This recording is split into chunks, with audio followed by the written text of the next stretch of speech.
Hello everyone, welcome to my channel again. आज फिर से आप लोगों के साथ शेयर करने वाली हूँ एक इंडियन फिश करी रेसिपी जो है दही फिश और डोई चिकन भी बोलते हैं हम लोग। और इसकी बहुत ही इजी प्रोसेस आप लोगों के साथ आज मैं शेयर करने वाली हूँ।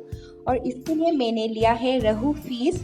आप लोग कतला फिश को भी प्रिफर कर सकते हो। और इसको मैंने नमक और हल्दी से मैरिनेट करके रख दिया है।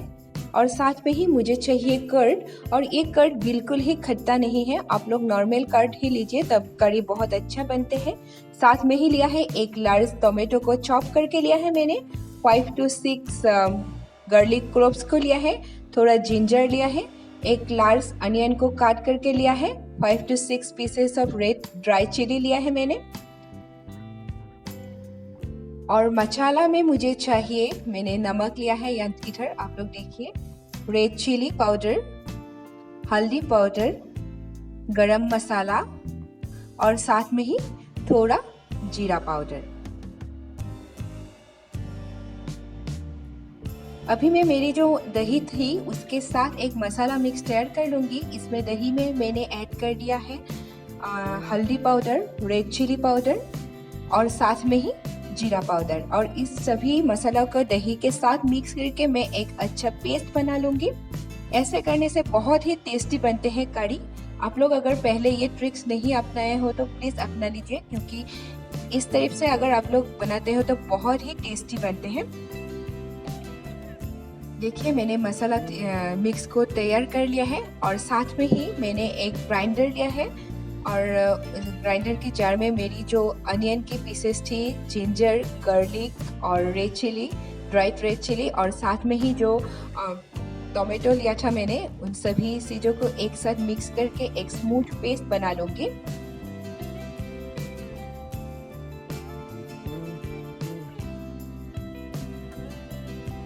देखिए मेरी जो पेस्ट थी वो तैयार हो गई है।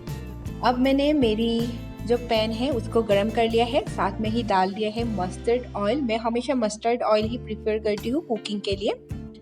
और इसमें फर्स्ट मैं फ्राई करूँगी जो मेरी फिश की पीसेस थी उसको सेलो फ्राई करूँगी, डीप फ्राई नहीं करूँगी। और इसको मैं हल्के से ही फ्राई करूँगी, क्योंकि अगर ये हल्का फ्राई होता है तभी अच्छा लगता है, बहुत ज़्यादा फ्राई नहीं करूँगी मैं इसको। देखिए मैंने इसको पलट पलट के ऐसे फ्राई कर रही हूँ।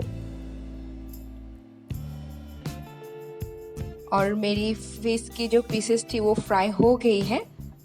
अब मैं इसी पैन पे ही मेरी जो करी थी, फिश करी, उसको बनाऊंगी।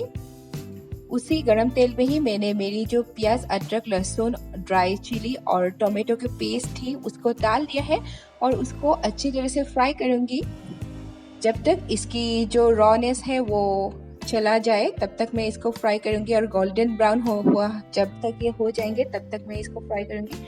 साथ में ही इसमें मैं ऐड करूंगी थोड़ा हल्दी। पहले ही मैंने जो कर्ड थी उसमें हल्दी ऐड कर दिया है, इसीलिए अभी बस थोड़ा ही हल्दी पाउडर ऐड करूंगी, ज़्यादा नहीं करूंगी।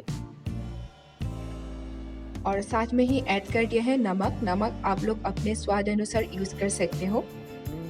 और नमक हमेशा फर्स्ट में थोड़ा ही करना चाहिए, ताकि अगर आप लोग कम हो तो यूज़ कर सकते हैं बाद में। तो देखिए मैंने, और इसको अभी मैं ढक कर ऐसे 2 to 3 मिनट्स तक रख दूंगी। और 2 to 3 मिनट्स के बाद देखिए मेरी जो मसाला थी वो एकदम बिल्कुल ड्राई हो गई है, और उसने अपना जो तेल है वो भी छोड़ दिया है।